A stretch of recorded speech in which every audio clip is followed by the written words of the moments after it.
Le destin d'Alpha Condé a brutalement basculé à l'aube du 5 septembre 2021, quand des militaires putschistes ont pris d'assaut le palais présidentiel de Conakry avant de l'assigner en résidence étroitement surveillée, puis de l'envoyer en exil en Turquie, où il vit désormais.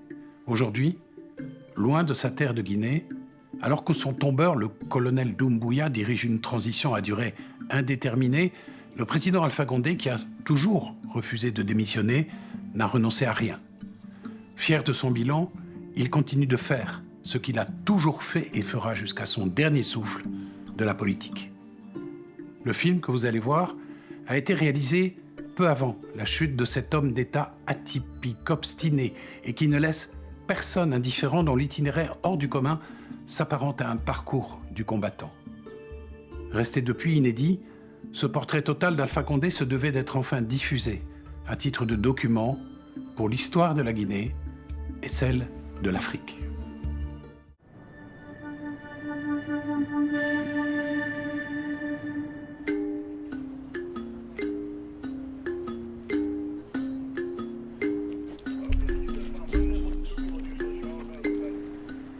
C'est l'histoire d'un homme dont le destin se confond avec celui d'un peuple et d'un pays. Le parcours d'un militant qui a connu l'exil et la prison avant de parvenir au sommet du pouvoir et qui n'a jamais utilisé d'autre force que celle de la démocratie.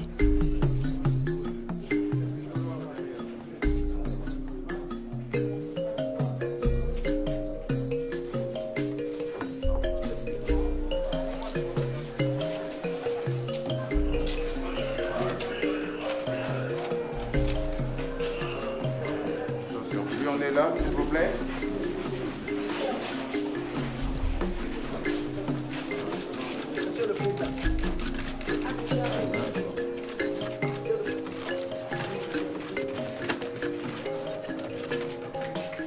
Partout où il a vécu au cours d'une vie couturée de combats, ce panafricain nourri aux idéaux du socialisme humaniste de Jaurès et de Césaire, de Lumumba et de Mandela, a eu la Guinée chevillée au cœur. 40 années de lutte, d'attente, de patience infinie et de souffrance muette, avant ce jour de décembre 2010 où l'enfant de Bokeh est devenu le premier président démocratiquement élu depuis l'indépendance. Depuis lors, c'est un autre combat que mène chaque jour ce chef d'État aux passions inépuisables, celui du développement, sans lequel toute liberté est fictive. Voici donc, revisité pour la première fois, la vie d'Alpha Condé, président hors norme d'un pays béni des dieux, au service duquel il a juré de consacrer son existence jusqu'à son dernier souffle.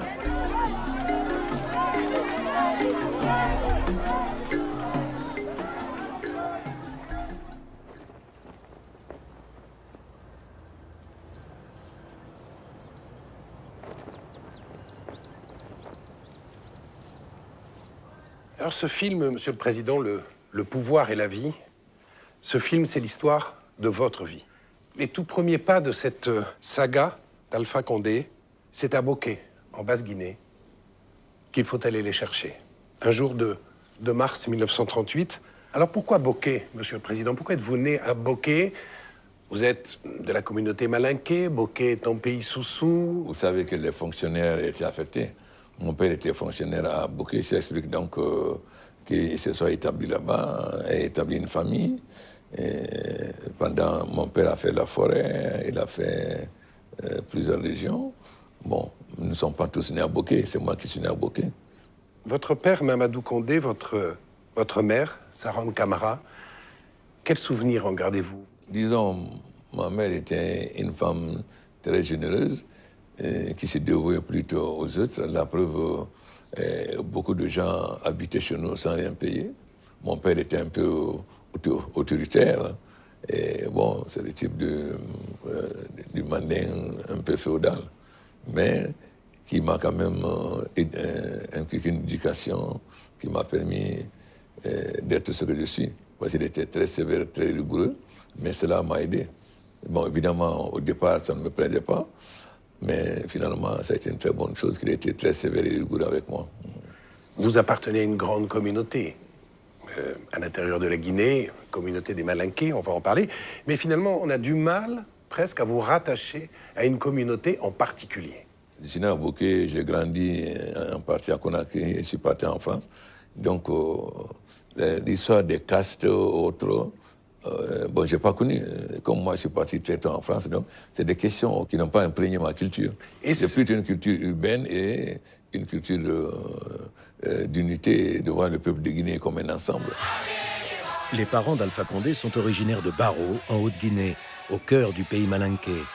En cette fin des années 40, dans ce qui s'appelle encore l'Afrique occidentale française, Sarane Condé est mère au foyer. Mamadou Condé est fonctionnaire de l'administration coloniale française, à ce titre affecté à Bokeh, en Guinée-Maritime, où son fils Alpha voit le jour le 4 mars 1938. Rapidement muté à Conakry, Mamadou Condé installe sa famille dans le quartier populaire de Mafenko. Le jeune Alpha fréquente l'école primaire du centre, puis le collège des Pères à Dixine. Qui fait passer au tableau, un garçon, hein? 9h47. 9h45 minutes. 25 secondes. Plus 5 et 0. 5. 2 et 1. 3.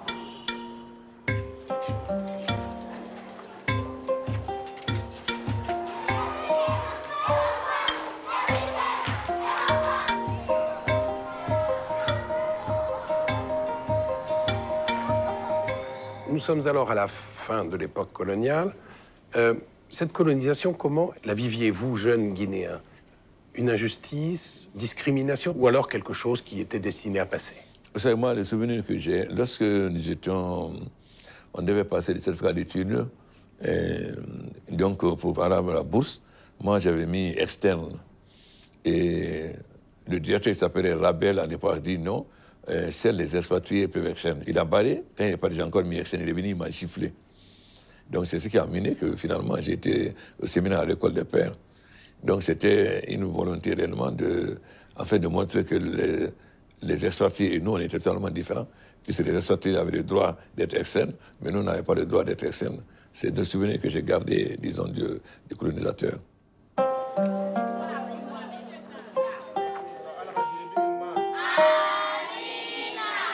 ala tula na ke to ngara donc na ku wonse sama kanda la mabi afayin ke amala ka tungu wombe amina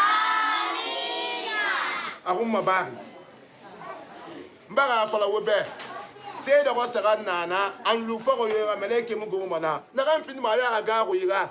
Vous avez fréquenté parallèlement l'école coranique. Oui. Ça se passait comment? Quel islam, quel type d'islam on enseignait? C'est un islam de tolérance? La Guinée est de tradition, c'est malékite.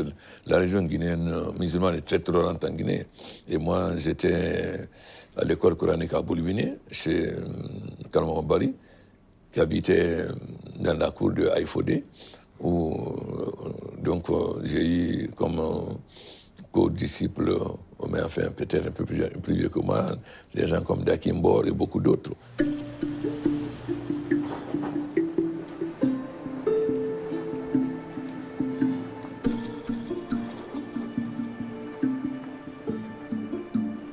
Alpha était, lui, il était plus fort que nous. Hein. Non, il faut se dire la vérité.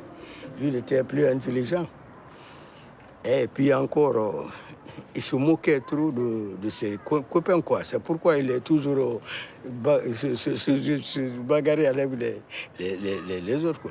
Quand on est plus intelligent sur l'autre, tu lui dis quelque chose seulement, il s'énerve, alors c'est la bagarre. Alors, moi, je lui disais toujours de ne pas faire ça, il est tout cela. Moi, je le conseillais toujours. C'est pourquoi on est devenus amis. Et puis, le football aussi, à l'enfance, lui, il était gaucher comme moi. Gaucher? Gaucher. À l'enfance, il jouait très bien, comme moi. Il jouait à quel poste? Ah, moi, il était au milieu, moi, je faisais le demi. Et lui, il était milieu de terrain. Milieu de terrain. Voilà, c'est lui, il est gaucher comme moi. On jouait là-bas après, à l'école. Il fallait, dans les quartiers, on formait des clubs.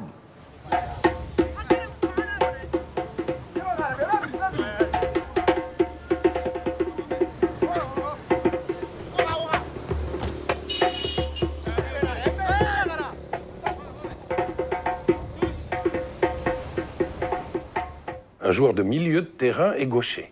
Et Gaucher, oui. doué. Mais Mais indiscipliné. lui, il était très bon. Mais indiscipliné parce que j'aimais beaucoup dribbler, garder la balle.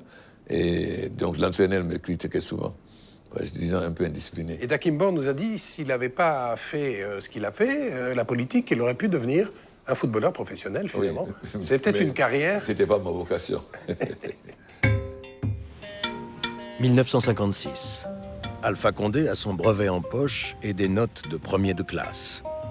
Son père décide de l'envoyer poursuivre ses études en France, où vit déjà Nsira, sa sœur aînée. De Conakry à Marseille, le long trajet se fait en bateau. Puis c'est Toulouse et le lycée Gambetta.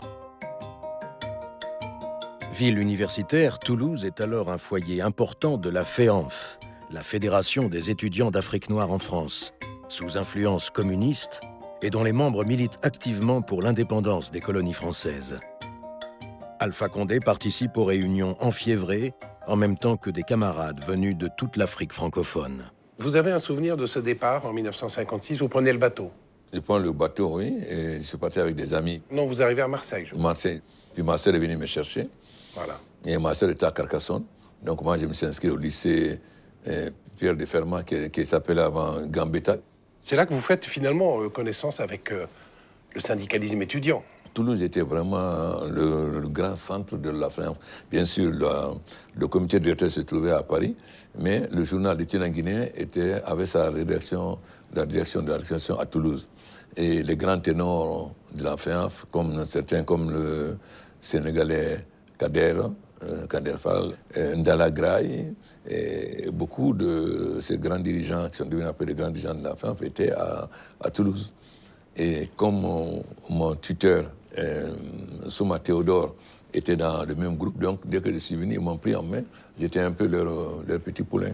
Et vous, donc, lycéen, en seconde, vous avez 16 ans, 17 ans, vous baignez dans ce milieu déjà. Oui. C'est déjà le virus de la politique. Oui, mais parce que ce sont des gens qui m'ont pris comme leur petit frère. Par exemple, Kader, quand il me voyait dans la rue, il me prenait par les oreilles, il m'amenait en bibliothèque. Donc, j'étais constamment avec eux, j'allais avec eux en réunion, j'étais tout le temps avec eux. Donc, j'étais tout le temps au réunion de la femme, j'assistais à toutes les réunions.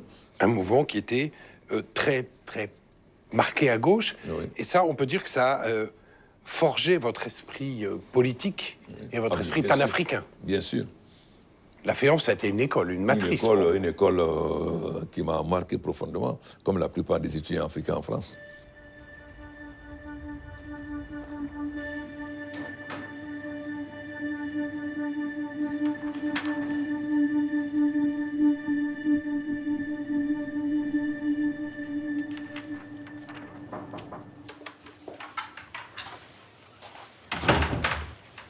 Monsieur le Président. Oui. Bon, je voulais appeler les choses.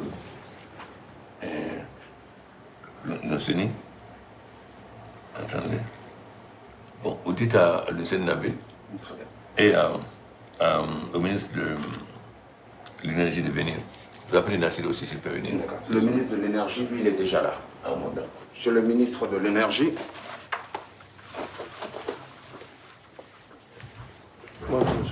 J'ai dit à Commandant de me monter le document de Nassir là. D'accord. Il l'amène.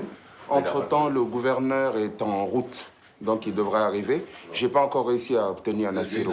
Ah bon, très bien.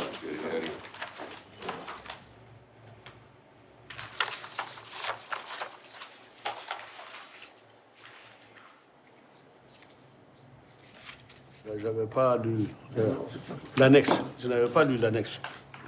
Il disait seulement ses commentaires. On m'a dit bien, on m'a discuté à 3. Ne faites pas avancer.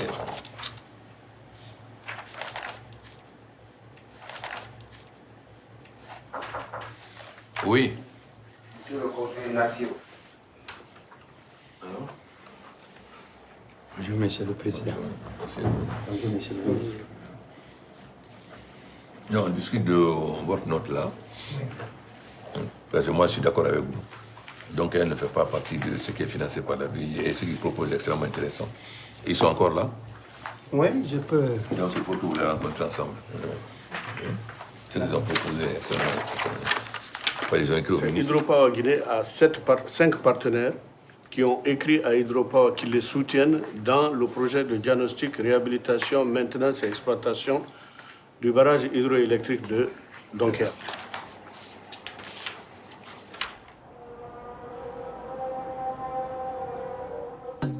C'est à Louviers, en Normandie, qu'Alpha Condé passe la première partie de son baccalauréat. Louviers, la ville du futur président du Conseil, Pierre Mendès France, avec qui Mamadou Condé, le père d'Alpha Condé, est entré en contact. Mendès France sera donc pendant 1 an le tuteur correspondant du jeune Alpha. Puis c'est Paris, enfin, et le lycée Turgot, pour la seconde partie du bac, qu'il obtiendra avec succès. Pendant qu'Alpha Condé poursuit ses études, coup de tonnerre dans le ciel franco-africain. 28 septembre 1958. Suivant le mot d'ordre d'Ahmed Sékou Touré et de son parti démocratique guinéen, le PDG, la Guinée est la seule colonie à voter non au référendum sur la communauté française proposé par le général de Gaulle. Le score, 95%, est sans appel et le général ne décolère pas. C'est le divorce immédiat. Dès le 2 octobre, l'indépendance est proclamée et l'ancien leader syndical Sékou Touré, adulé par le peuple, en est le premier président. Nous avons quant à nous un premier et indispensable besoin, celui de notre dignité. Or, il n'y a pas de dignité sans liberté. Nous préférons la pauvreté dans la liberté à la richesse dans l'esclavage. Et le nom, la manière dont il parle à De Gaulle, dont il répond à De Gaulle? Et la FINF était pour le non. La FINF avait appelé les pays africains à voter non. Donc la FINF avait, et là, j'ai l'association guinéenne en France, on avait massivement demandé à voter non. Certains de nos amis plus aînés, comme Alpha Sow par exemple, on faisait campagne pour le non en Guinée. Donc on était réellement engagés pour le... Vous savez, la FINF était un mouvement qui voulait l'indépendance de l'Afrique et l'unité africaine. Vous êtes à ce moment-là, on peut dire, un admirateur de Sékou Touré. Bien sûr, oui. Vous savez, le PDG n'a pas... Quand nous, on demandait non, le PDG nous critiquait. Par exemple, on disait, pendant. C'est-à-dire, c'est la fin le premier qui a demandé de voter non. Le PDG n'a pas voté non. Le PDG qui était le parti de Sékou Touré. Il dit mariage à condition qu'elle ait le droit de divorce. C'était la prochaine structure de départ. Sékou Touré voulait bien, je veux bien adhérer, mais il faut que c'est fait un mariage avec le droit de divorce. C'est lorsqu'il y a eu cet affrontement avec De Gaulle que Sékou Touré a balancé maintenant pour voter non pour l'indépendance. Sinon, au départ, c'était un mariage avec le droit du divorce. Alors vous étiez plus radical que le PDG? Bien sûr, oui, parce que la fin était un mouvement qui a été toujours, depuis sa création, était pour l'indépendance et l'unité africaine. Quartier latin à Paris. Alpha Condé a 2 priorités. La FEANF, au sein de laquelle il milite activement, et les études, enchaînées avec autant de brio que de gourmandise. Le droit public à la Sorbonne jusqu'au doctorat d'État, les sciences politiques à Sciences Po, une licence en sociologie, autant de passion, autant de diplômes. Sciences Po, c'est une institution quand même assez élitiste, oui, surtout à l'époque. Et vous êtes un étudiant africain progressiste qui est rentré à Sciences Po. Comment ça se passe? Est-ce que vous vous sentez bien accueilli? Vous savez, moi, j'étais très intégré parce qu'on se fréquentait déjà. Et quand j'étais à Sciences Po, j'habitais chez une dame à côté de Galerie Lafayette, et j'organise des surprises parties. Et tout le monde se retrouvait là, tout le monde, les Africains, les Blancs, tout le monde se retrouvait entre nous. Donc, vraiment, à Sciences Po, je n'ai pas connu de problème. C'est vous qui organisiez des... C'est moi qui organisais, oui. Non? Qui permettait à tout le monde de s'intégrer, quoi. Oui, mais parce que bon... De se connaître. Bon, on était très liés, bon, on était un peu des petits... Vous étiez jeunes. Des petits, qui aimaient bien s'amuser, etc.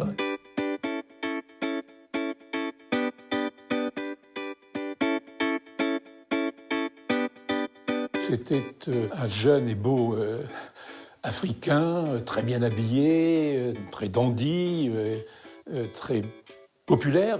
Hein. Il avait visiblement déjà une cour, de cour autour de lui, mais qui n'était pas uniquement une cour féminine, hein, je ne veux pas dire cela, mais il avait déjà une attitude peu de leader quand même, hein, déjà de ce moment-là. Il était militant politique quand même, hein, il était militant politique. C'était un leader. Et c'est un leader au point d'ailleurs d'avoir réussi à être président de la FEAM, donc il était leader. Ça, c'était l'Alpha étudiant. Parallèlement, donc au début des années 60, il y a l'histoire qui s'accélère en Guinée, parce que vous militez toujours à la FEANF, et puis vous avez toujours l'œil sur la Guinée. On a soutenu la Guinée, on venait faire ce qu'on appelle l'investissement humain. C'est-à-dire on venait pendant les vacances et on travaillait dans l'administration, bénévolement, pour apporter notre appui à l'administration.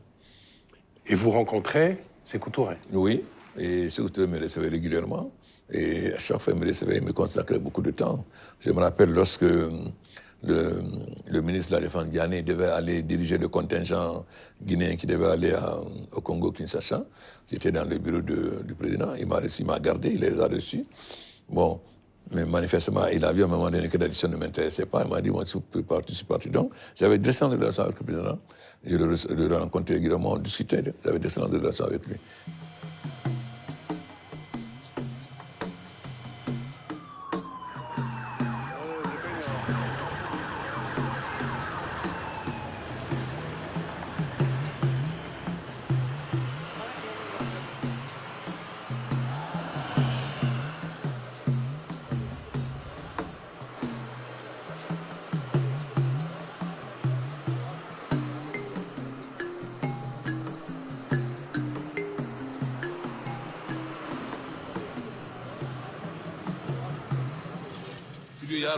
Yes, I've been here.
Pour Alpha Condé, qui a alors 23 ans, et pour la FEANF, le moment de la rupture avec le président Sékou Touré est venu. Peu à peu, Sékou Touré, héros de tout un peuple, se transforme en un dictateur impitoyable et paranoïaque. Le mythe d'un État-nation sans classe s'efface au profit d'un régime répressif dont l'objectif est de liquider les forces progressistes. Le 24 novembre 1961, une manifestation d'étudiants à Conakry est noyée dans le sang et les survivants sont emprisonnés au sinistre camp d'internement militaire Boiro.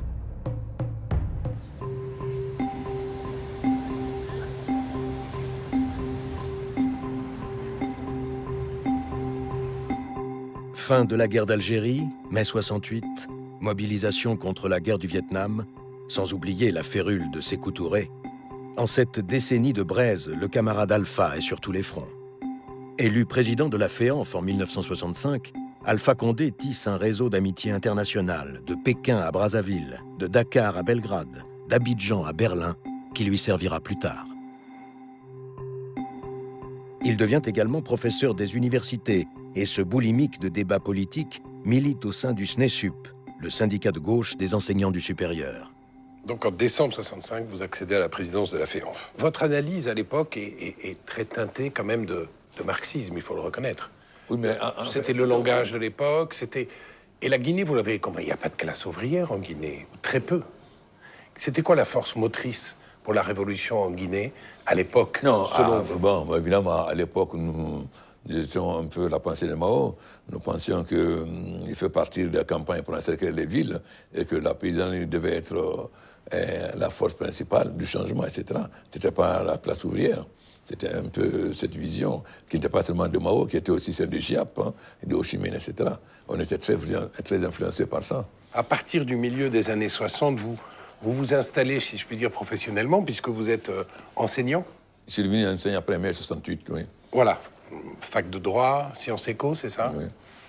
À Paris 1 Sorbonne et à l'école supérieure des PTT. Des PTT, avec Edmond Jouveau, oui.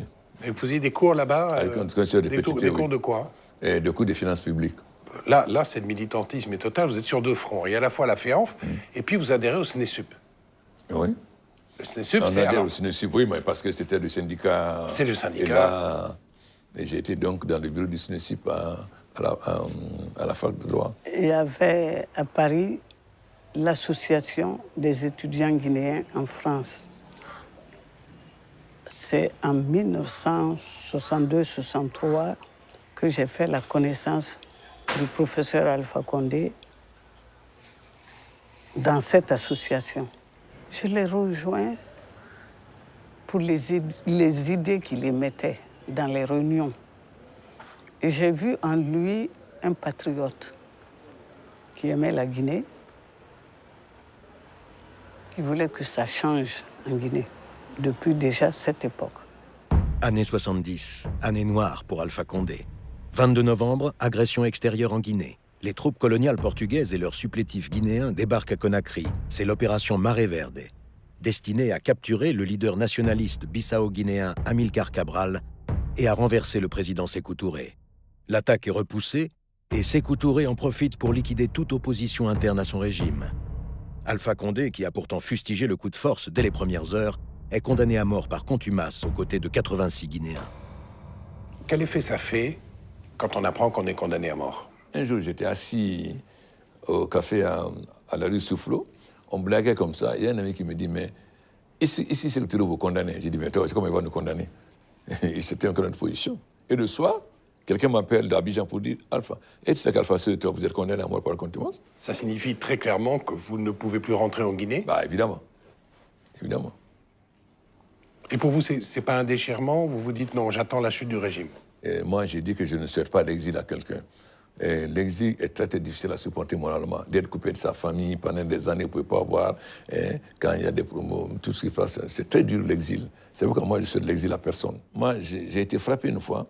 J'ai rencontré un ami intime qui était mon ami intime au Champs-Élysées. Je voulais saluer, il ne m'a pas répondu. C'est-à-dire les gens avaient peur qu'on se voit avec nous parce que tout on avec nous, on va dire que tu es anti-guinéen.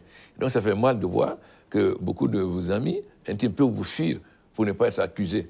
Donc des gens qui venaient de Conakry nous évitaient.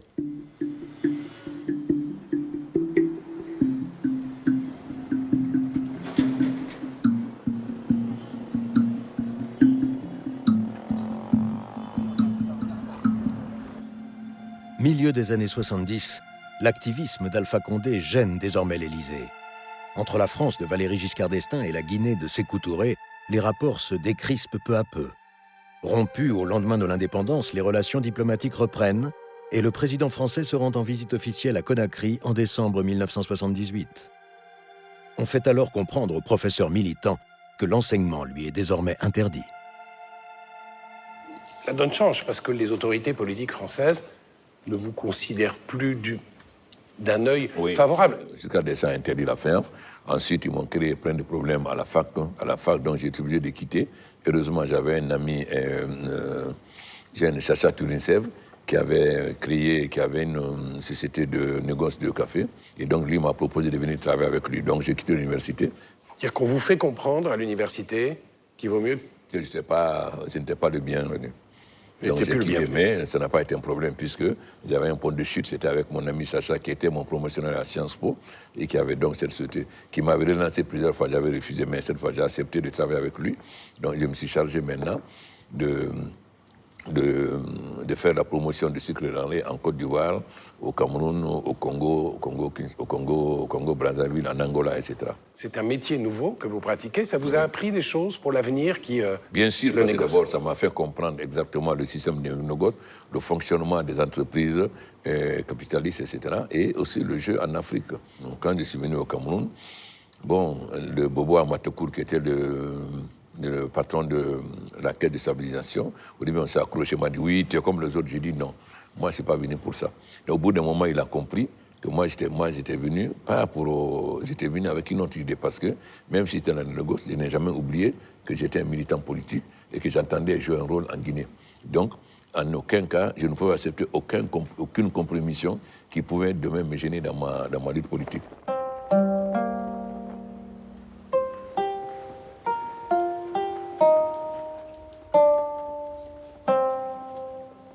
Alors, mon cher ami... Comme je suis touché, en fait. Comment ça va? Comment ça va? Le responsable de CEMEC.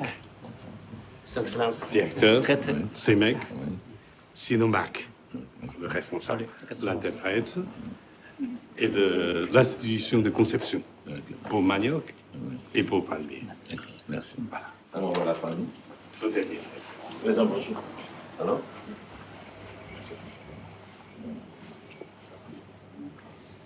Il est en train de transformer l'agriculture guinéenne. Il est en train de transformer. Et en effet, depuis mon départ, et depuis la décoration des médailles que vous m'avez donnée, je n'ai jamais cessé de travailler et chercher des occasions pour le relancement et le développement de la Guinée. Finalement, le développement stratégique de l'agriculture... Plus que jamais, donc, la lutte continue pour Alpha Condé. Mais elle n'est pas simple à mener. Les présidents sénégalais Senghor et ivoiriens Houphouët-Boigny ont à leur tour fait la paix avec le président Sékou Touré. Et les activités dans la région d'Alpha Condé et de ses partisans se déroulent désormais dans une quasi-clandestinité. Particulièrement à Abidjan, où Alpha Condé a établi un bureau de sucres et denrées et d'où il fait parvenir aux militants de l'intérieur des brochures et des tracts en Guinée forestière. En 1977, Alpha Condé et ses proches créent le parti politique MND, qui deviendra 11 ans plus tard le RPG, le Rassemblement du peuple de Guinée.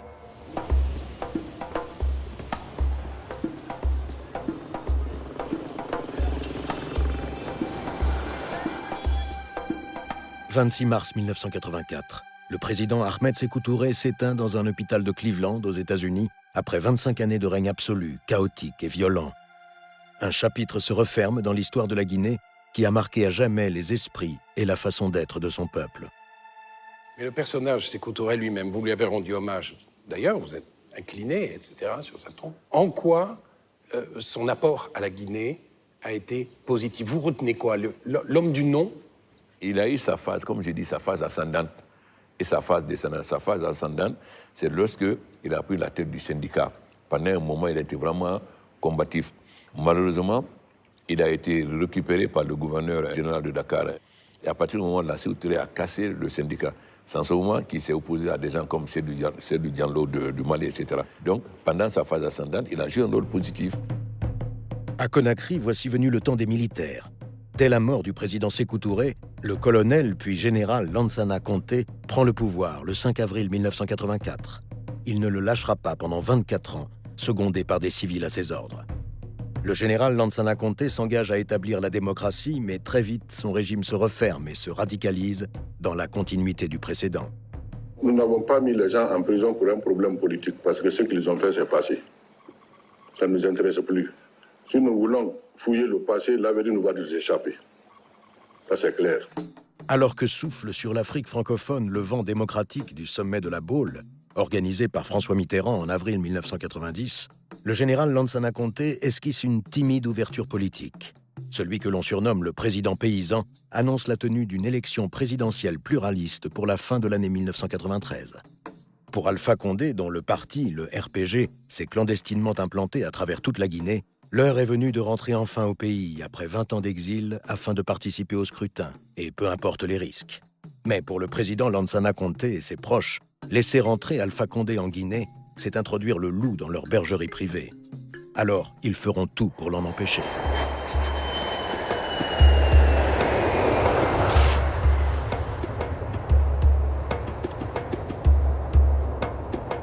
Le 17 mai 1991, vous décidez de rentrer. Le gouvernement ne voulait pas que je rentre.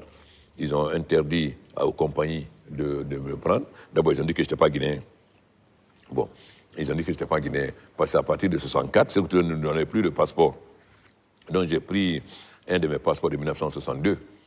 Et c'est rentré avec ça. Donc les étudiants sont massivement mobilisés à l'aéroport. Ils ont dit que si je ne rentre pas, ils vont me casser. Vous y étiez? On était à l'aéroport. Vous-même? Oui, bien sûr. Les étudiants ont commencé à crier des slogans par-ci, par-là. Sortez-le, ainsi de suite, etc. Sinon, on va brûler, ainsi de suite. Le pouvoir avait menacé que l'avion qui amènerait le professeur Alpha Condé sera brûlé. Mais malgré tout ça, il est arrivé. Il a pris le courage. Et il est arrivé.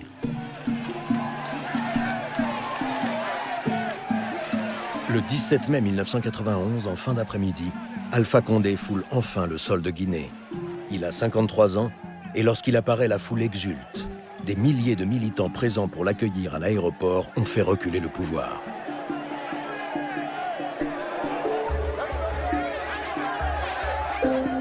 Mais très vite, le président Lansana Conté et les militaires se ressaisissent. Les choses tournent mal. Après être allé prier à la mosquée, Alpha Condé tient son premier meeting au stade de Koléa, qui est violemment dispersé par les forces de l'ordre. Traqué par la police, qui saccage son domicile et tue l'un de ses jeunes partisans, le chef du RPG doit se réfugier à l'ambassade du Sénégal. Il y restera 45 jours, avant que le président sénégalais Abdou Diouf envoie un avion pour l'exfiltrer de Conakry. Néanmoins, Alpha Condé n'a qu'une seule idée en tête, l'élection présidentielle de 1993. Et malgré les risques, il fera des allers et retours en Guinée pour faire campagne. Harcelé, calomnié, le parti du RPG poursuit malgré tout sa difficile implantation.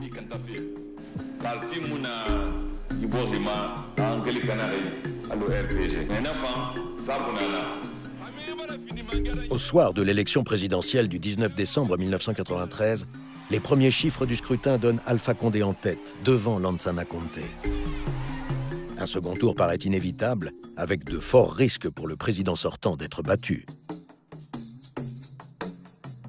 Perspective inenvisageable pour lui, qui, d'un trait de plume, annule les résultats dans 3 villes où le candidat du RPG, Alpha Condé, était arrivé largement en tête. Lansana Conté se proclame alors élu avec 51% des voix. Dans le domaine des coups d'État électoraux, c'est un cas d'école. Officiellement, on vous attribue 20,85% des voix. En réalité, vous aviez combien? Non, mais j'avais plus de 50%. J'avais plus de 50%. Donc vous gagnez... Après avoir supprimé mes sièges, quand ils ont supprimé mes sièges, mes voix de Sigini, ça ne suffisait pas. Donc dans un deuxième temps, il a annulé. Et c'est Gomez qui a annulé. C'est qui est extraordinaire. C'est le ministre qui annule les résultats, pas la commission, c'est le ministre qui a annulé. Bon, mais qu'est-ce que vous voulez, le pauvre Gomez, il était pris...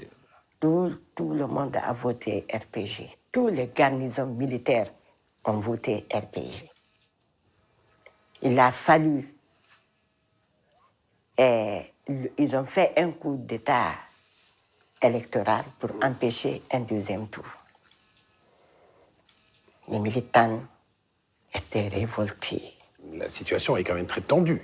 Il y a des jeunes officiers qui sont venus me voir. Nous, on a tous voté pour toi. Il ne faut pas accepter.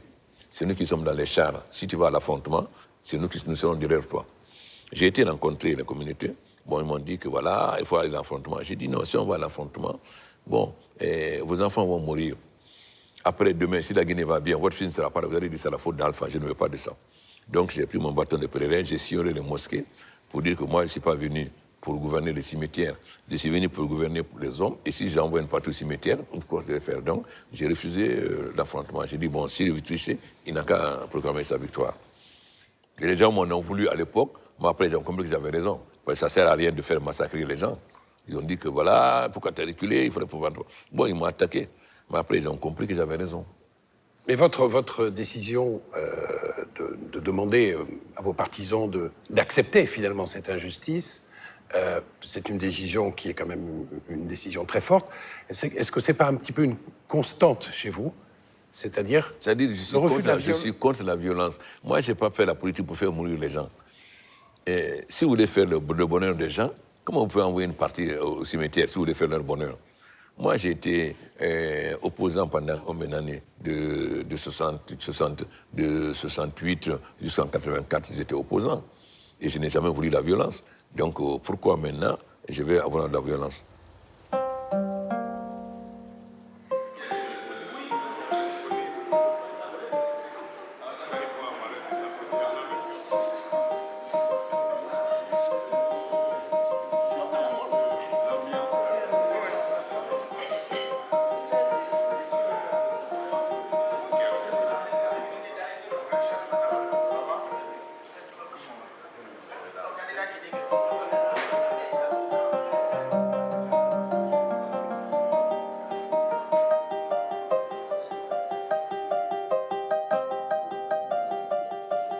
Son Excellence, Monsieur le Président de la République.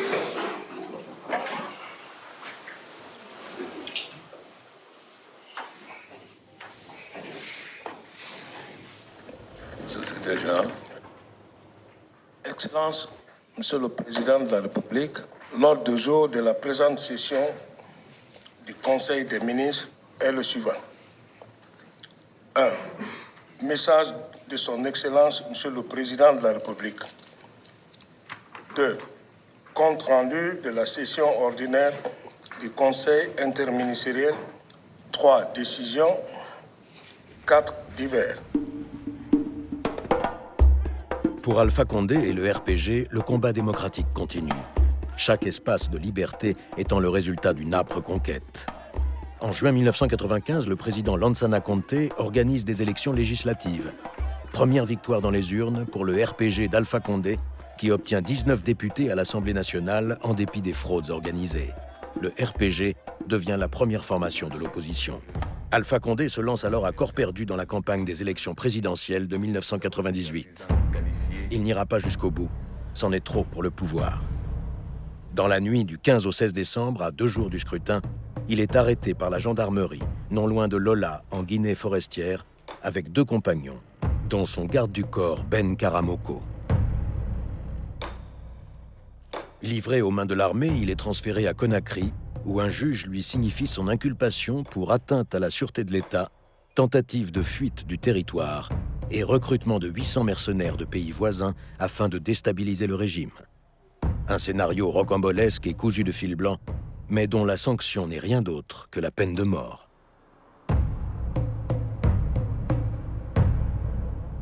Ça n'était en aucun cas une tentative de quitter illégalement ou de fuite du pays. Enfin, comment je vais quitter, mais comment je vais faire. Bon, vous savez, Sipulou, c'est une petite ville. Il y a un hôtel, je crois qu'il y a 6 ou 8 chambres. On a dit qu'ils avaient des mercenaires à Sipulou. Comment vous connaissez Sipulou? Comment on peut avoir 600 mercenaires à Sipulou? Bon, on a fait beaucoup de bruit, etc. Bon, oui, bon. On vous arrête là-bas? On m'arrête à Pinet. Il est quelle heure? C'était la nuit? C'était... Oui, c'était en début de soirée. Vous êtes bousculé, maltraité? Comment ça se passe? Non. Et le président Conté a dit, il n'a pas dit de me garder, il m'a dit de me mettre en résidence surveillée chez moi. Il faut rendre à César ce qu'il appartient à César. Conté n'a pas voulu, comme il a dit, mettez-le en résidence surveillée chez lui. Mais c'est les gens, bon, je n'ai pas dit les noms aujourd'hui pour ne pas être méchant. D'autres qui ont dit non, on a des preuves de complot, ceci, cela, etc. Bon. Et le pouvoir a profité de cette occasion pour décapiter le parti. Presque tous les députés, tous les responsables nationaux à l'intérieur ont été arrêtés, incarcérés dans les camps, à Cancan, à Sigiri, à Zérekoré, à Conakry ici. Il y a eu des morts. Ensuite, on vous emmène à la maison d'arrêt, alors? Il y a un grand bâtiment qui avait plus de 105 ou 300 détenus. Ils ont évacué tout le monde pour que je me retrouve seul dans ce grand bâtiment. Toutes les pièces ont été vidées. Et je me suis retrouvé seul, isolé, enfermé, isolé, sans aucun contact avec aucun prisonnier. Et c'était un isolement qui va durer jusqu'à la fin, finalement? Oui, ça a duré. Bon, évidemment, après, mes avocats, dont mon neveu Christian, me disaient « Alpha, il faut marcher. Toute la journée, il faut marcher. » Je ne comprenais pas pourquoi. Il dit « Non, il faut marcher. » Donc, je marchais, j'entrais dans la cour. Je n'ai pas compris pourquoi. C'est lors de mon procès, quand je suis sorti enfin, j'ai vu des gens qui étaient devenus infirmes. Et parce qu'ils m'ont dit que si tu es en prison, tu es en cellule, si tu ne marches pas, tu finis par perdre l'usage de tes jambes. C'est pour qu'ils me disent tout le temps qu'il fallait marcher. Parce que vous faites des grèves de la faim au début? Oui, parce qu'on me refusait tout. Ni les journaux, ni rien, je n'avais rien. Alpha Condé occupe seul la cellule numéro 6 du bloc militaire. Ses conditions de détention sont extrêmes. Il est privé de toute visite familiale et il a pour seul compagnon les rats, les blattes et les moustiques. Sujet à des crises de paludisme, mal soigné, mal nourri, Alpha Condé multiplie des grèves de la faim pour obtenir le droit de rencontrer ses avocats, d'écouter la radio, d'écrire ou tout simplement de faire quelques pas dans la cour. Débarrassé de son rival, Lansana Conté est réélu président le 18 décembre 1998 avec 56% des voix. Le procès d'Alpha Condé se prépare et le régime cherche activement des faux témoins pour étayer l'accusation. On arrête, on torture, on tue pour arracher des aveux. Ben Karamoko, le fidèle garde du corps, est le premier sur la liste. On a passé partout pour que je mens sur le président. Et comme ce n'est pas vrai, moi je n'ai pas fait, donc j'avais peur. J'ai vu beaucoup de choses. En prison, je connaissais l'homme, mais c'est en prison que j'ai connu l'homme. Vous avez vu des gens mourir? J'ai vu des gens mourir. Des gens qu'on était ensemble, ils sont morts devant moi. Et là-bas d'ailleurs, si quelqu'un meurt, c'est comme même un poulet, c'est mieux que lui. Parce que c'est des conditions extrêmes, très difficiles. Et quand tu traverses ça, vraiment, tu as peur toi-même. Parce que, est-ce que je vis comme ça, peut-être la même chose peut m'arriver demain encore, je ne sais pas. Alors qu'Alpha Condé croupit au fond de sa prison, une vaste campagne de mobilisation s'organise en sa faveur à l'étranger.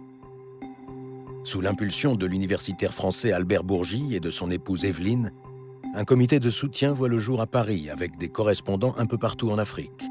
Tour à tour, les présidents Diouf, Bongo et Chirac, mais aussi Jimmy Carter et Kofi Annan, interviennent directement auprès du président Lansana Conté. Rapidement, c'est-à-dire l'information est passée très très vite dans les médias bien sûr français, relayés bien évidemment aussi par les médias locaux. Ça a été le cas au Sénégal, beaucoup au Sénégal, ça a été le cas en Afrique centrale, beaucoup, notamment en République centrafricaine, je me souviens.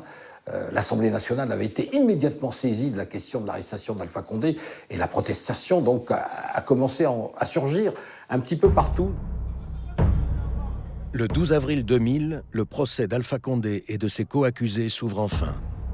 Très vite, il prend des allures de farce et de mascarade judiciaire. Les avocats des prévenus se retirent pour ne pas cautionner cette parodie.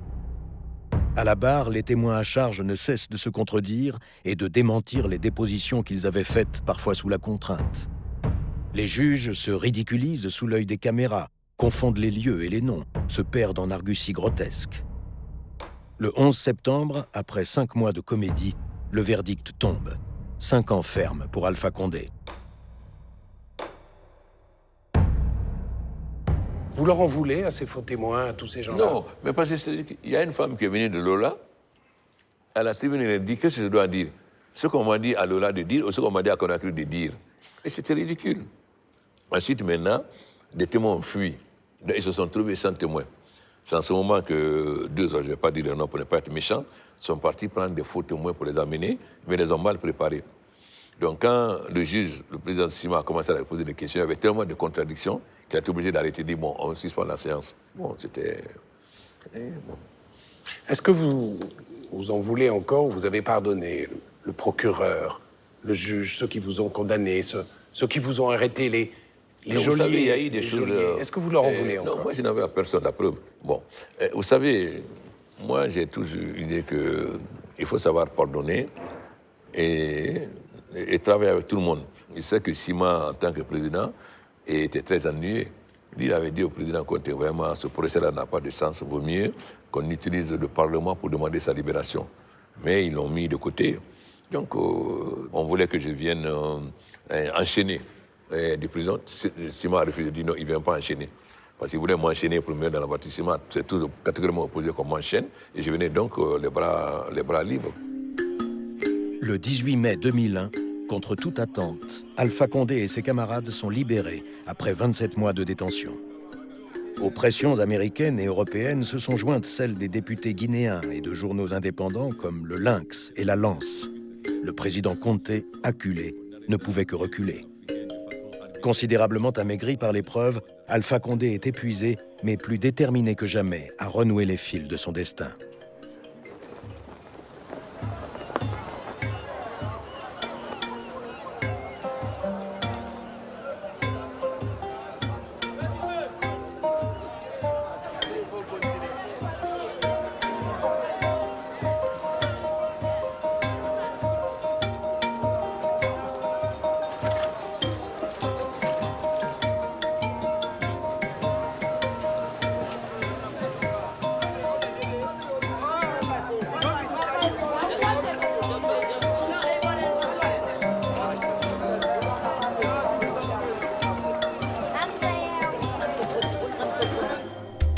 Après une longue tournée de remerciements auprès de ceux qui l'ont soutenu, Alpha Condé, qui ne lâche jamais, revient à Conakry pour préparer l'échéance présidentielle de décembre 2003. Mais encore une fois, le verdict est connu d'avance. Alpha Condé prend alors la décision de se retirer de la course. Résultat, le président Lansana Conté est réélu avec un score indicible de 98% des voix.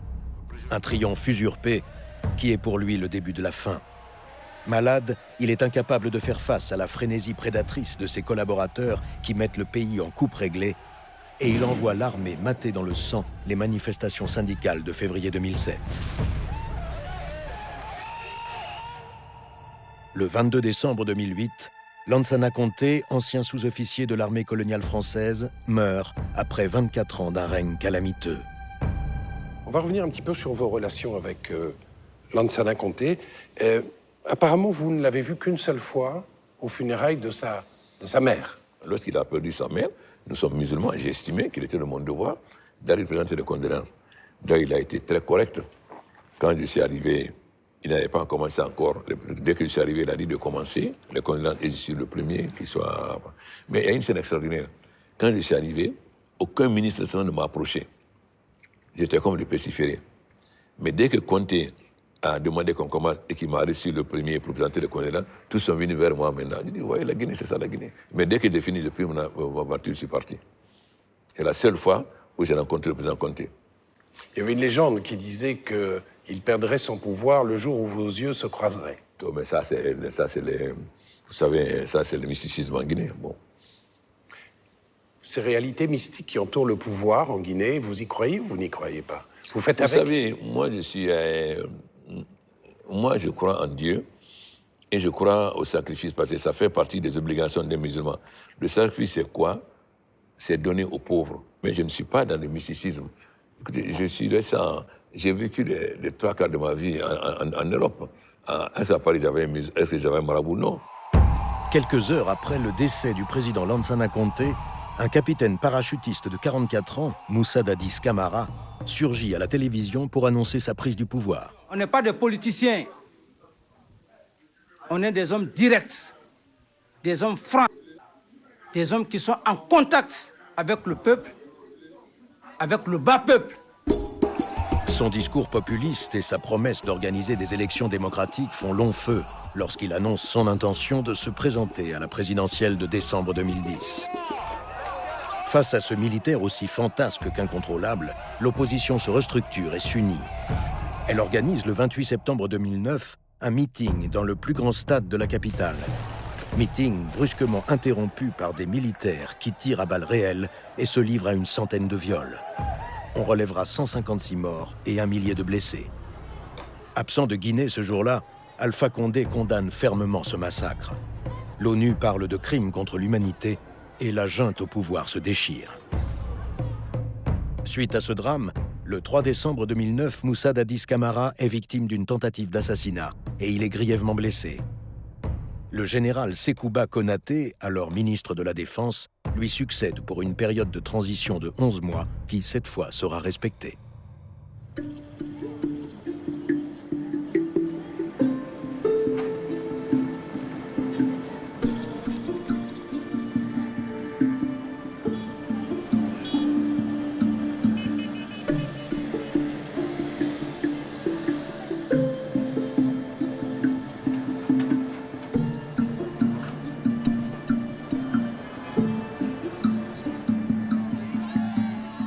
Pour la première fois depuis l'indépendance en 1958, les Guinéens vont pouvoir choisir démocratiquement leur chef d'État.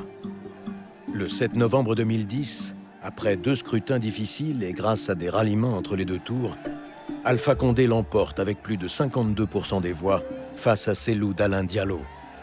Moment d'émotion et de gravité. Après 40 ans de combats politiques, d'exil et de prison, celui que l'on surnommait l'éternel opposant passe enfin de l'autre côté du miroir. Quand on a dit le RPG Alpha Condé a gagné, j'ai sauté. Tous les gens qui étaient là, les gens, tout Cancan était venu chez moi. Mais c'était extraordinaire. C'était une scène que je ne peux même pas décrire. Vous êtes élu. Quelle est votre première pensée, votre première réaction lorsque vous apprenez que vous êtes président de la Guinée, après un si long parcours, un si long combat? Non, j'ai vu surtout les défis qui étaient devant moi. Et tout de suite, j'ai demandé à Kassouri, j'ai dit au Claude Kassouri, on va faire venir le Fonds monétaire pour connaître la situation réelle. Parce que la Guinée n'avait jamais pu terminer un programme avec le Fonds monétaire. On n'avait même pas de programme. Tout le programme a échoué. Attendez. Tous les chefs d'État, tous les candidats, quand ils apprennent qu'ils sont élus, qu'est-ce qu'ils font? Ils sont heureux. Certains sablent le champagne, d'autres font la fête, au Fouquet. Bref, moi, vous non, c'est de savoir rien. De quelle situation j'ai hérité, comment je vais faire. C'est ça tout de suite qui vous préoccupe. Moi, je me suis battu. Vous savez, moi, je pouvais mourir sans devenir président. Je n'ai jamais changé. Vous savez, il y a beaucoup d'opposants. Au bout de quelques années, ils sont fatigués, moi, à la soupe. Moi, j'ai dit que tant que je n'arrive pas à un moment où je peux appliquer mon programme, je reste opposant. Combien d'opposants africains ont pu rester opposants même 20 ans sans aller à la soupe? Bon, Mandela, oui, parce qu'il était en prison. Moi, j'ai été opposant 45 ans et je n'ai jamais varié d'un point. J'ai dit, tant que je n'arrive pas à être en mesure d'appliquer mon programme, je n'irai pas. Donc, j'étais prêt à être opposant 50 ans, et même s'il faut mourir sans être président, non, j'étais prêt, parce qu'il fallait que je reste fidèle à mes engagements. Je me suis battu pour ces engagements, je ne peux pas faire de compromission. Je peux faire des compromis politiques, mais pas des compromissions. Oui, mais quand on est président, tout de suite, le protocole change. Vous savez que moi, je n'ai jamais été protocolaire, vous le savez très bien. Et puis, je n'ai pas voulu habiter le palais, j'habitais chez moi. Je n'ai pas déménagé au palais, j'ai refusé. J'habitais chez moi à Kipé. C'est lorsqu'il y a eu l'attentat contre moi que j'ai déménagé à la présidence. C'est-à-dire, la présidence, ça ne change rien dans mes habitudes. Je restais chez moi à Kipé et je vivais de la même façon. Ça ne vous a pas tourné la tête? Non, mais pourquoi voulez-vous? C'est-à-dire, le pouvoir, pour moi, ce n'est pas un pouvoir de jouissance, c'est les obligations. Comment utiliser le pouvoir pour changer les conditions de vie des gens? Nul vertige ne saisit le professeur Alpha Condé lorsqu'il accède au pouvoir. D'abord parce qu'il s'y prépare depuis des années, ensuite parce qu'il est encore en deuil de son frère Malik, si important à ses yeux, décédé 5 jours avant son investiture. Enfin parce qu'il hérite d'un pays saigné à blanc par des décennies de malgouvernance. Sur tous les plans, économiques, social, psychologiques, la situation de la Guinée est désastreuse. Et comme si ce constat en forme de dépôt de bilan ne suffisait pas, il lui faut faire face à une tentative d'assassinat menée par des soldats perdus en juillet 2011, puis à la terrible épidémie d'Ebola qui paralyse le pays pendant plus de 2 ans.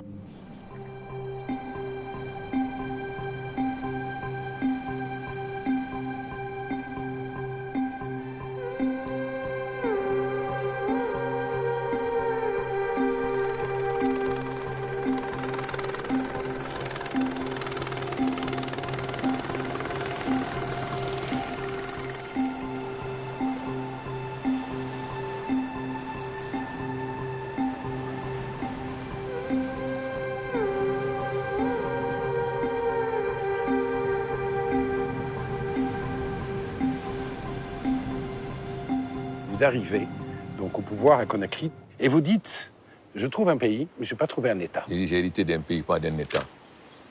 L'État, ça veut dire une armée, des forces de l'ordre, c'est-à-dire des forces de l'ordre, armée, police, gendarmerie, une administration et une justice. Or, vous savez, lorsque je suis arrivé, ce qu'était l'armée guinéenne, tous les ans, les militaires changeaient de grade tous les ans. Il y avait des chars dans les rues. Donc, avec l'accompagnement des Nations Unies et de la France, avec le général Clément Bollet, à l'époque du Quai d'Orsay, nous avons donc entamé, qui nous a amené non seulement à mettre 4000 militaires à la retraite, mais à créer aussi un système d'avancement, un tableau d'avancement, qui faisait des critères très précis parce qu'on avait des gens qui étaient colonels, qui n'avaient même pas le CAP, c'est-à-dire ce qu'il faut pour être caporal-chef. Et la réforme a été un succès parce que l'armée a accepté, même si pas facilement, mais l'armée a accepté, elle a été républicaine. Et le Clément Bollet a dit partout que ce n'est pas une réforme, c'est une révolution, et que d'autres pays pouvaient prendre l'exemple. Depuis 2011, Alpha Condé mène et vit le développement de la Guinée comme une course contre la montre. Agriculture, infrastructure, eau, électricité, politique des grands barrages, lutte contre la pauvreté. Si la Guinée est un scandale géologique, le vrai scandale était sans doute que ses ressources n'avaient jamais jusqu'ici profité à la population.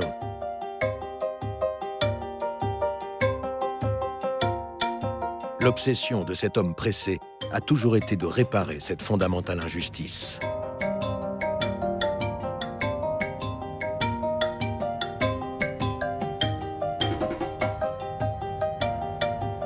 Tous les chantiers sont prioritaires. Il y a notamment le chantier minier. Donc, vous vous lancez dans une grande réforme. J'ai d'abord publié tous les contrats miniers en Guinée, tous les contrats miniers sans exception. Et maintenant, j'ai engagé une réforme. Évidemment, le problème se pose, c'est le problème de Rio Tinto à Simandou. Rio Tinto était à Simandou depuis des années. Simandou est un mineur de fer magnétite extrêmement riche, qui est le mineur de fer le plus riche au monde en dehors de Careja en Amazonie. Donc j'ai exigé, bien que le code ne le prévoyait pas, qu'il donne 15% d'actions gratuites. Mais je ne me suis pas arrêté là. J'ai demandé aussi qu'on écrive que la Guinée peut acheter, évidemment au prix du marché, 20% des actions, ce qui nous amène à 35% dans la minorité de blocage. Voilà dans quelles conditions. Le nouveau code minier, si vous avez eu votre permis par corruption, on enlève votre permis. Donc, nous avons annulé 800 permis. Je dis bien 800 permis que nous avons annulés. Parce que vous avez des gens qui avaient des permis pendant 3, 4, 5 et ne savaient même pas où se trouvait la mine. Octobre 2015. Deuxième scrutin présidentiel démocratique dans l'histoire de la Guinée. Candidat pour un second mandat face une fois de plus à Cellou Dalein Diallo, Alpha Condé l'emporte au premier tour avec près de 58% des voix. C'est un honneur pour moi de remercier le peuple de Guinée pour cette nouvelle marque de confiance qu'il vient de me renouveler en me portant une seconde fois à la majesté suprême de notre pays. Et la démocratie, Monsieur le Président, comment est-ce qu'elle se porte en Guinée sous le président Alpha Condé? Comment ça se porte? L'état des libertés, de la démocratie, du débat démocratique, il y a beaucoup d'élections. Vous savez, quand je suis... Et toujours des tensions, Président. Mais parce que vous savez, souvent, l'opposition, beaucoup d'opposants en Afrique sont pushistes. Ils ne comptent pas sur les élections. Vous savez, quand moi je suis arrivé, j'ai dépénalisé les délits de presse, on a permis à toutes les organisations d'aller visiter les prisonniers, etc. On a annulé la peine de mort, etc. Et on a organisé des élections. Mais évidemment, mais c'est ce qui est bizarre. Moi qui ai fait 45 ans d'opposition, été condamné à mort, à faire la prison, et qui sont battus pour la démocratie, c'est ceux qui ont organisé les élections les plus frauduleuses et qui aujourd'hui accusent qu'il n'y a pas de démocratie. Enfin, c'est un peu de l'aspect comique. Bon, il faut faire avec. Mais on a l'impression qu'au niveau partisan, je dis bien partisan, pas vous, mais les partis, il y a une bipolarisation en Guinée. Il y a votre parti et il y a l'UFDG de Cellou Dalein Diallo. On a l'impression que la scène politique est bipartisane et on a presque l'impression qu'elle est bipartisane en fonction de clivages communautaires, régionaux, ethniques. Je pense que l'ethnocentrisme est quelque chose de manipulé par les hommes politiques. Quand un politique a un problème, a un programme crédible, objectif, qui peut défendre objectivement, il se bat son programme. Quand il n'a pas un programme objectif auquel le peuple s'adhère, il s'appuie ou sur la religion ou sur l'ethnie. Je pense que c'est un mauvais... disons que c'est la maladie infantile de la démocratie. Bon, mais nous en sortirons, j'en suis convaincu, parce que la nouvelle génération qui vient sera moins sensible à ces questions ethniques, sera plus préoccupée par les problèmes de développement, d'emploi, d'éducation, d'emploi, plutôt que les questions ethniques. Pour le panafricain viscéral qu'a toujours été Alpha Condé, le 31 janvier 2017 est une consécration. Ce jour-là, sur le toit de l'Afrique à Addis Abeba, cet admirateur de Kwame Nkrumah, de Marcus Garvey et de William Dubois est désigné par ses pairs pour présider l'Union africaine. Pendant une année, il ne va cesser de porter la parole et la fierté du continent aux quatre coins de la planète, tout en initiant les indispensables réformes de l'organisation. La Guinée fait son grand retour sur la scène panafricaine. Quel bilan tirez-vous, vous-même, de votre action à la tête de l'Union africaine? Et puis, qu'est-ce que ça a apporté et à l'Afrique et à la Guinée, cette présidence? Bon, je pense que ce n'est pas à moi à tirer le bilan, c'est aux Africains et à vous à tirer le bilan. Moi, je suis militant de la FEANF. Donc, ce qui caractérise les militants de la FEANF, quelle que soit leur révolution plus tard, que ce soit l'opposition ou le gouvernement, ils ont un caractère fondamental, ils sont panafricains. Donc, en venant à l'Union africaine, je ne faisais que continuer le combat que j'avais mené lorsque j'étais étudiant. Maintenant, le bilan, c'est d'autres à tirer, c'est pas moi. Il y a une phrase, Monsieur le Président, sur laquelle que vous allez m'expliquer, une phrase choc que vous avez prononcée. il faut couper le cordon ombilical avec la France. Ça veut dire quoi? Non, ce que je veux dire, c'est qu'il faut que les chefs d'État se comportent en adultes. C'est-à-dire quand vous avez le cordon ombilical, c'est-à-dire que vous êtes encore un bébé. C'est-à-dire qu'il faut que nous voyons qu'au fond, il faut qu'on prenne nos responsabilités. Parce que ne pas penser que c'est les autres qui peuvent résoudre nos problèmes, pour que tous nos problèmes dépendent des autres. Bon, donc il faut qu'on prenne nos responsabilités. C'est nous qui devons développer le pays. Ce n'est pas les Américains qui vont venir développer la France, ni les Anglais, c'est les Français qui vont développer la France. Donc il faut que les Africains comprennent que quel que soit le rapport d'amitié que nous avons avec notre pays, c'est nous qui devons développer. De Gaulle disait qu'un État n'a pas d'amis, n'a que des intérêts. Le général de Gaulle est bien placé. Donc ça veut dire que nous devons avoir de très bons rapports avec la France. Nous avons une culture commune, etc. Mais nous devons nous comporter en État souverain, ayant des rapports d'État souverain.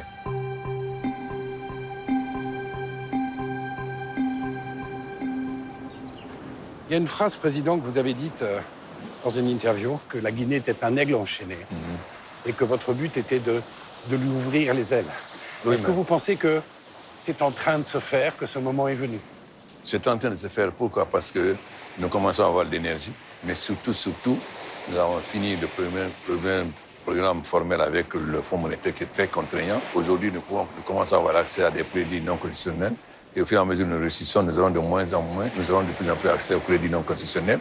Quand je suis arrivé, on ne produisait pas plus de 13 millions de tonnes de bauxite, alors que nous avons plus de la moitié des hommes. Aujourd'hui, nous allons devenir le premier producteur mondial de bauxite, mais en même temps produire l'alumine. Nous avons 6 000 mégawatts de barrages hydrauliques que nous n'avions pas. Nous sommes en train d'avancer. Bon, nous sommes un pays très touristique, comme vous voyez. Donc, avec les infrastructures, l'accord avec la Chine va nous permettre de faire les routes, les chemins de fer. Donc, le tourisme va aussi beaucoup se développer. C'est-à-dire, les richesses guinéennes qui étaient en jachère vont pouvoir être mises en valeur. C'est donner les possibilités au peuple de Guinée d'utiliser toutes ses forces pour transformer son pays. Voilà, l'aigle, c'est le peuple de Guinée. S'il a aujourd'hui les moyens d'utiliser toutes les richesses de ce pays-là, alors la Guinée pourra aller très loin. C'est donc prendre son envol. Dernière question, Monsieur le Président. Projetons-nous, disons, en 2025. La Guinée en sera où? Où est-ce qu'on en sera en 2025? Dieu seul le sait. J'espère que la Guinée sera à la veille d'être un pays émergent, sinon émergent.